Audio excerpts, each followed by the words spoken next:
is John Walsh with Logic Group, and with the Logic Trace system I can combine multiple boards together and trace very large patterns. In this example I have a 3-board jumbo with a wind template on it of a kitchen countertop.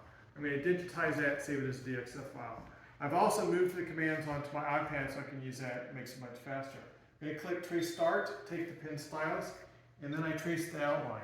When I'm digitizing it, it can be lines, points, curves, circles, whatever I have, we can digitize that very quickly and very accurately.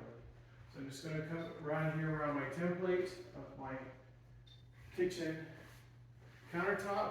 I've done the last point. I click Stop, and I've got my outline. I'm now going to do my inside kitchen sink. Click Trace Start, and digitize the 4 points of that kitchen sink all the way around.